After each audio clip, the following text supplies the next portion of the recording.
Kansas State upsets number 3 Iowa State. The boys are ballin'. Kansas State gets the job done. 80-61, a 19-point win against the team that has lost very few games this season, has one of the most intense fan bases in all of college basketball at Hilton Coliseum.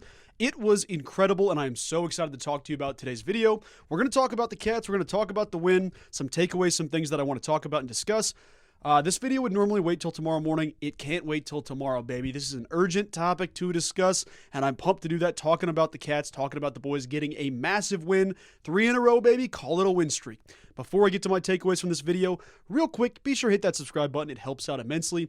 As I continue to grow this channel, it helps to have more and more folks like yourself, like myself, talking ball about the Cats and getting to participate in moments like this. So be sure to hit that subscribe button. It's free. It doesn't take us more than 2 or 3 seconds. Helps out a ton. Folks, I need to jump in here. I've got to talk about a ton of different things. I want to talk about specific players, specific stats, this and that. But let me jump in with some overarching things of what the stat lines look like, because that's always an important thing. Kansas State had the perfect offensive output in this game. 5 players in the starting lineup, all 5 reached double digits in scoring. Doug McDaniel led the team with 20 points, 5 assists, 2 rebounds. Coleman Hawkins with 17, 7 rebounds, and 3 assists. Brendan Hawson with 15 points, 4 rebounds, 1 assist. Max Jones, shout out Max Jones, 12, 7, and 2. The dude's getting on the glass big time. And David Gasson, 10, 8, and 1. Reading their plus minuses, because that's something we talked about last week. With them on the court, your X amount of points better. That's what a plus minus is for those that may not know it. With Doug McDaniel and Coleman Hawkins on the court, both of them had a plus 19 plus minus in the game. Brendan Hawson had plus 13, Max Jones plus 18, David Gasson plus 9. One other interesting person that stuck out in the plus minus chart. How about Uganon Yenso, who finished with a couple of boards, a block, didn't show up on the stat sheet in terms of scoring, but he finished with a plus 17 plus minus. That one caught me off guard. Just wanted to talk about that. But folks, this is a game where Iowa State was supposed to slaughter you. They were supposed to beat the brakes off you. I was coming into the game saying, hey, if it's a 10-point loss, that is a win for the boys. If you continue this momentum, you play hard on the effort chart, you keep going from there, this game won't be a setback in terms of momentum. It's just one where, you got beat by a good team. It happens. Kansas State said, no, to hell with that, Joe. You're crazy. Let's go beat them. Every single metric, let's beat them. They were better from the field. K-State shot 44.8% from the field. Iowa State, 36.5%. They were better from 3, 50% to 44.4%. They were better from the free throw stripe, 85.7%, making 18 of 21 free throws versus 78.9%, making 15 of 19. We're not exactly a free throw shooting team. Like, we don't get to the line a lot. We don't make a ton of shots. How about 18 of 21 from the stripe? That is a huge deal. You out-rebounded the best rebounding team in the Big 12. Kansas State, for those not knowing, I mean, you should know at this point in the season if you've watched K-State basketball, we are the worst pound-for-pound rebounding team in the Big 12. Offensive end, defensive end, we are not good at rebounding. Iowa State is the exact opposite. They're the best rebounding team in just about every metric. How about Kansas State out-rebounding them by 10? You had 3 more offensive boards than they did. You had 7 more defensive rebounds than they did. You also had more assists, steals, and blocks than Iowa State. Both teams had 18 turnovers. That is ridiculous. You pulled off an unbelievable stat.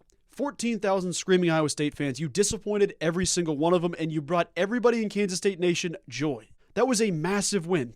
Furthermore, on the stats here, Iowa State averages 84.2 points per game. That is the best scoring offense in the Big 12. They scored 60. That's almost 25 points less, 24.2. They shoot 49.2% from the field on average. You shot 36.5. You kept them there. They only surrender 67 points per game on defense.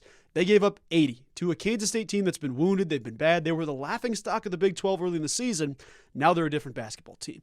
3-0 in your last 3 games against a top 25 West Virginia team. Now they're probably more like a quad 2 team. You beat Oklahoma State, a team that beat you by 13 less than 3 weeks ago, and then you beat the brakes like you pimp Iowa State. You took Iowa State wire to wire. You were the better basketball team. There wasn't a point where it was, oh no, Kansas State might not pull this off. Like, even in the times where Iowa State had a run, Kansas State responded right back to it. Whether it be Coleman Hawkins, Doug McDaniel, Brendan Hawson pulling up from the logo when he needs to. Like, this team has found it. They have found the right recipe. They snapped a 15-game losing streak, which sounds laughable in its own right. That's over a year of basketball. We hadn't won a road game in over a year, and you win it at Hilton Coliseum, where they haven't lost a game in 29 games at home. And you do it all on the backs of an incredibly hostile crowd. Like, this is a return for Jerome Tang to Hilton Coliseum after the staff or whoever the case was, whether it be through the media, whether it be coaches. There was the storyline of Coach Tang accusing them of spying on the huddles. I know that that's, whatever, it's semantics. Both guys are past it now. The fan base sure wasn't. Coach Tang handled himself flawlessly. There was not one reference. There was not one behavior. There wasn't anything the fan base could get to him about. You had people in the fan base making giant papier-mâché phones just to try to joke about recording the huddle. Didn't matter. There was nothing the fan base could do that shook Jerome Tang. The Cats balled out, folks. In their last 3 games, it's a great stat to pull off. In their last 3, so the West Virginia game, the Oklahoma State game, the Iowa State game, Kansas State is outscoring opponents by 60 points across 3 games with an average win margin of 20 points. You've put up 238 points to 178 for the other team. That is 60 points better in the last 3 games. Telling me this would happen 5 games ago, 6 games ago, saying, hey, you're going to beat Iowa State in Hilton, at Hilton Coliseum in Ames. No, you're not. Hey, you're going to beat this team. No, you're not. Hey, you're going to beat number 23 West Virginia. No, you're not. This team has changed everything. They have figured out the recipe, the coaching staff. I've heard nothing but negative things recently about how, well, Coach Tang stinks on offense. He stinks at this. The defensive hustle isn't there. The effort isn't there. We stink at rebounding. He can't develop people. I have heard literally everything. And I get that people are on one side of the fence or the other. There's nobody just hanging out in the middle very often. For those of you that are sitting there saying Jerome Tang sucks, give the man some damn credit. He was incredible over the last 3 weeks. They simplified the offense. They got good looks from their dudes against a team that doesn't give up good looks to anybody. I mean, pound for pound, then I'll say this. You have found your stars. You have found your Marquise Noel and Keontae Johnson. Grain of salt. I know it's been a couple of games. Still, if you beat number 3 Iowa State, a team that will likely be a top 5 team to win a national championship this season in terms of odds, you can beat anybody in the country. That is not a question anymore. You told on yourself. You can beat literally anybody in the Big 12 and literally anybody on any given night. You have the firepower and you have the team. It's just about buy-in and effort. Your stars are stars. You have your guys, man. The pick-and-pop action with Coleman Hawkins and Doug McDaniel is elite and unguardable. And in the sense where Coleman goes one-on-one ISO ball, people always try to bring the double team, get the ball out of his hands. It's like LeBron picking on defenses. You have to worry about his passing, but you can't let him score. How do you defend this guy? Coleman Hawkins and Doug McDaniel are your stars. They are your stars. They are college basketball stars, guys that could be all-American level basketball players with the right system around them. You've shown that. You've seen that. David Gasson, I think, also fits in that category a little bit. I think just a baby step down. I'm not going to sit here and say Dave's not a star, but David Gasson's been one of the best players in the Big 12 Conference this season. And I know the casual fan won't sit there and say, hey, that guy's really good. But in general, David Gasson's been incredible. This wasn't his best game. Still finished with 10-8. The guy's impact is there. He had 2 blocks down the stretch in the last couple minutes for K-State. His effort and intensity is there. Moving on to a couple other guys that deserve some mentions. Max and Brendan are warriors, man. That's the word that kept coming to my mind. They are warriors. Brendan Hawson's a guy that's been picked on consistently. They're going to pick on him on defense. They're going to try to attack Brendan Hawson. He can't rebound. He can't defend. Brendan Hawson said, nah, shut up. I got this. Wall pulling up from 45 feet and splashing logo threes. The dude continued his offensive output by taking better shots, getting better looks, compliments to the staff, Coleman Hawkins, whoever's passing the ball. You're getting him better looks consistently. Max Jones has been a guy that everybody should have had recruited in the transfer portal. I know it's tough to identify talent consistently, but just because the kid's at Cal State Fullerton, half the people in the college basketball world saying, well, he's just, we'll see if he transfers up. He might need a step. He's not going to be a, primary playmaker. He is one of the best shooters in the country alongside Brendan Hawson. Look at the Big 12 stats. Max Jones is shooting 50% from 3 over his last 3 or 4 games. The dude is incredible. His effort's awesome. At 6'4", he's out-rebounded the pair of trees at 6'10" that Iowa State has to keep extra possessions alive. Max Jones is a buy-in guy. He's been bought in the whole time. Brendan Hawson is K-State through and through. These dudes are warriors. Brendan Hawson single-handedly, took the momentum from Iowa State. You could watch the basketball transition from Keyshawn Gilbert, whoever had the basketball's hands, to Brendan Hawson. That was both the basketball and the actual momentum of the game being snatched by Brendan Hawson. Say, you know what? This is where the game ends. You have a fast break as Doug slips. 2-on-1, Coleman's back there, but it's going to be a 2-on-1. You won't make the play. Brendan Hawson said it himself. 1 time out of 10, you make the play. He made the play, stripped the ball, had a whole 45 seconds off the clock, back and forth, based off the fact that he got back on defense and hustled. Made the defensive play. These dudes continue to work. They want to win. They're competitors, and you have built the right squad. I get that you're 4-6. I get that you're 10-11 overall. I get all that. You have shown you can beat anybody. You're telling yourself every single day. And I want to give a little bit of a shout out. Iowa State's a damn good basketball team. No one's going to sit here when the poll drops on Monday, they're still going to be a top 15 team. Maybe they'll be 15 on the nose. They're still one of the best teams in college basketball, pound for pound. We smacked them in the mouth in a way that I haven't seen anybody do this season. Nobody's gotten the best of Iowa State consistently. K-State did. It took a the court shot by Caleb Love to send to OT to go nuclear in overtime just to beat Iowa State last time in their last outing. K-State beat them wire to wire, was the better basketball team in a spot where you weren't getting a favorable whistle. That wasn't a situation where it was okay, we're not in a hostile environment, it's just a toss-up. You were playing in one of the hardest places to play in college basketball, not just the Big 12. And on top of that, Iowa State has some of the best guards in the country. They have some of the best players in the country, some great coaching. Obviously, TJ Otts kind of showed himself there a little bit with the technical foul, but you fire your guys up. They went on a 10-0 run, I get it. But the crazy thing you see is like, I mean, since Tamin Lipsey got to Iowa State, maybe 3 years ago, whatever the case is, I have not seen a single player that he hasn't been able to compete with on defense. Someone that he hasn't been able to lock down on defense. Like, I've seen it time and time again, whether it's a Cam Carter, whether it's a Tyler Perry, whether it's even the previous season with Keese. Like, there's guys like that where you're like, I do not like having Tamin Lipsey on the opposite team because of how much effort he puts in, his defensive ability. Guys, he was getting crossed over by Doug McDaniel. Doug McDaniel was unguardable. That's incredible to see. Nobody's going to give Doug the credit he deserves this season because he had a slow start. But if this team can keep firing back, folks, it is not insane to say that the tournament is still within reach. I know that there's going to be some haters saying, no, that ship sailed along. We shouldn't have started off bad. I was sitting here saying you go 9-2 in the next 11 games, you go to the tournament. I think that's true. You finish with a 12-8 record or a 13-7. K-State's sitting there at 4-6 now.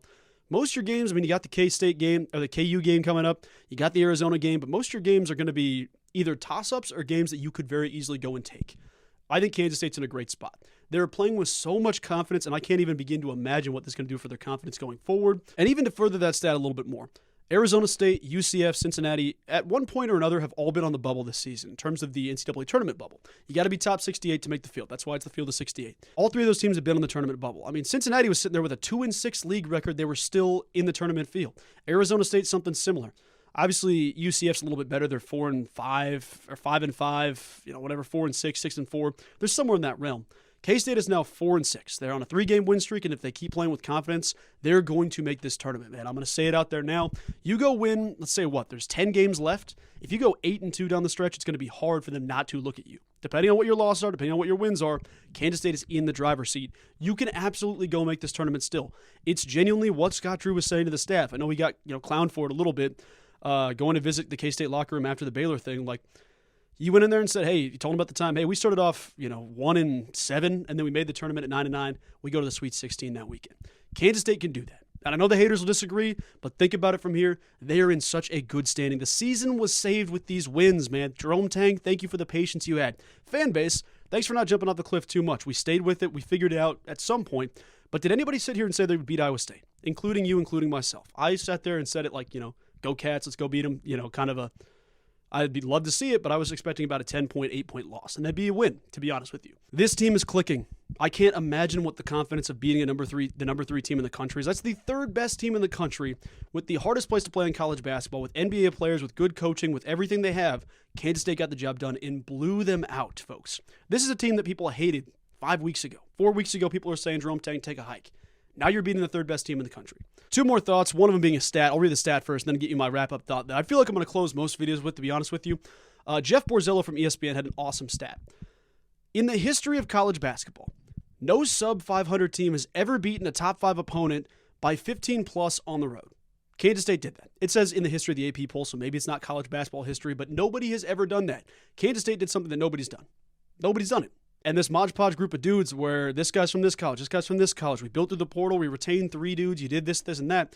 These dudes are coming together at the right time. I know it's later than we would have wanted, but they still have their sights set on what's ahead. Last thought here, really cool thing I want to say. Moby is balling, dude. There's nobody in the world that's going to out-rebound this kid. I'm going to tell you that right now.